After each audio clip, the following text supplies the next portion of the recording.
آغاز میں بڑی خبر آپ کو دیں کہ وینزویلا کی گرفتار صدر نکولس کو نیو یارک منتقل کر دیا گیا۔ امریکی میڈیا کے مطابق وینزویلا کے صدر کو کچھ دیر تک نیو یارک کی عدالت میں پیش کیا جائے گا۔ تمام تیاریاں مکمل کر لی گئی ہیں۔ منشیات اور دہشت گردی کے الزامات کے تحت مقدمہ چلے گا۔ صدر مادورو نکولس کو امریکی ایف بی آئی کے اہلکار اپنے ساتھ لے آئے اور اڑنے والا طیارہ اسٹورٹ ایئرپورٹ پر اتارا گیا۔ خبر یہ کہ وینزویلا کے گرفتار صدر نکولس مادورو کو نیو یارک منتقل کر دیا گیا۔ امریکی میڈیا کے مطابق وینزویلا کے صدر کو کچھ دیر تک نیو یارک کی عدالت میں پیش کیا جائے گا۔ آگے بڑھتے ہوئے آپ کو بتائیں کہ امریکی صدر ٹرمپ نے اقتدار کی منتقلی تک وینزویلا کے معاملات چلانے کا اعلان کر دیا اور کہتے ہیں کہ وینزویلا پر دوسرے حملے کے لیے بھی تیار ہیں۔ امریکی تیل کی کمپنیاں وینزویلا جائیں گی۔ امریکی آئل کمپنیاں وینزویلا میں سرمایہ کاری کریں گی۔ اربوں ڈالر لگا کر وینزویلا کا تباہ شدہ آئل انفراسٹرکچر ٹھیک کریں گے۔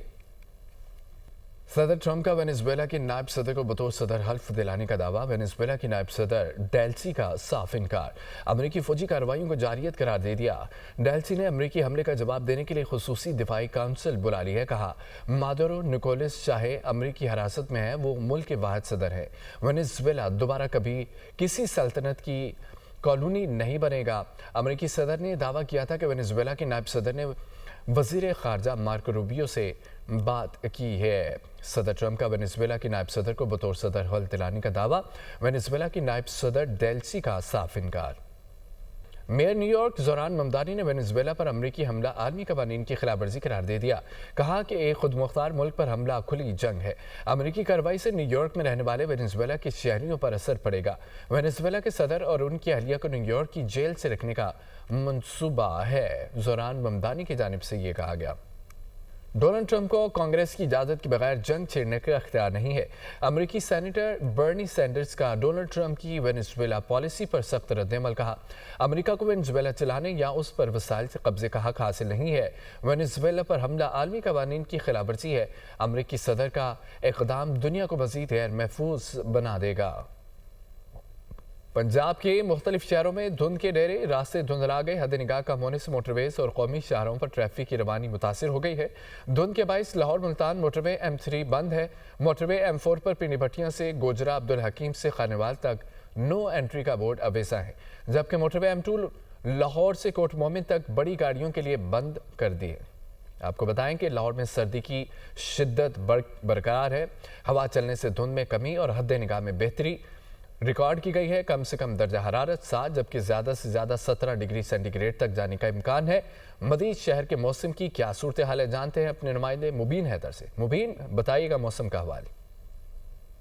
یہ صورتحال ہے، اگر ہم بات کریں موجودہ درجہ حرارت کی اور موسم کی، تو درجہ حرارت پر جو ہے نمایاں کمی سامنے آ رہی ہے۔ موسم میں سردی کی شدت جو ہے وہ پراپر محسوس کی جا رہی ہے، لیکن کیونکہ آج ہلکی ہوا چلنے کا سلسلہ جاری ہے، جس کے باعث آج دھند کی صورتحال وہ قدرے بہتر ہے۔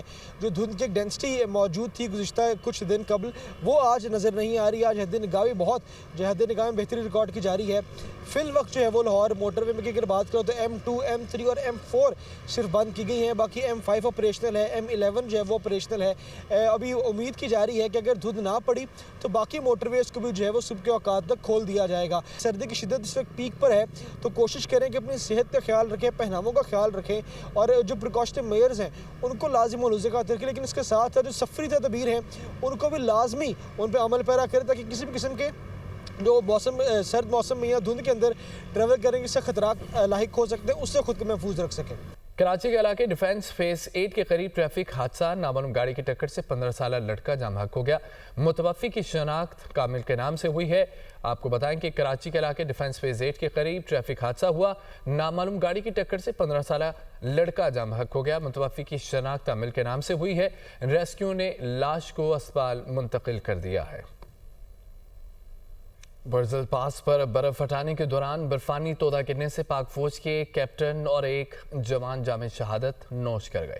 ایک سول مشین آپریٹر بھی شہید ہو گیا ہے۔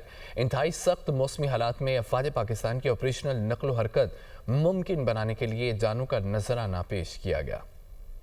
برزل پاس پر برفانی تودا برف ہٹانے کے آپریشن میں مصروف ٹیم پران گرا. پاک فوج کے کیپٹن اور ایک جوان شہید، ایک سول مشین آپریٹر بھی جام شہادت نوش کر گئے. ISPR کے مطابق 2 اور 3 جنوری کی درمیانی شب برزل پاس پر شدید برف باری کے باعث برف ہٹانے کا کام جاری تھا. آپریشن کی قیادت کیپٹن اسمد کر رہے تھے. آپریشن کے دوران اچانک برفانی تودا گرنے سے کیپٹن اسمد، 2 فوجی جوان اور ایک سول مشین آپریٹر برف تلے دب گئے. شدید موسم کے باوجود فوری ریسکیو آپریشن کے ذریعے 4 افراد کو برف کے نیچے سے نکال لیا گیا. تاہم کیپٹن اسمد، سپاہی رضوان اور مشین آپریٹر عیسیٰ کی حالت تشویشناک ہو گئی اور وہ جان بر نہ ہو سکے. ترجمان پاک فوج کا کہنا ہے کہ شہداء نے انتہائی سخت موسمی حالات میں ایک مشکل اور اہم آپریشن کے دوران اپنی جانوں کا نذرانہ پیش کیا تاکہ افواج پاکستان کی آپریشنل نقل و حرکت ممکن بنائی جا سکے. پاک فوج کے افسران اور جوان مادر وطن کے دفاع اور فرض کی ادائیگی کے لیے کسی بھی قربانی سے دریغ نہیں کرتے. قوم شہداء کی عظیم قربانیوں کو خراج عقیدت پیش کرتی ہے.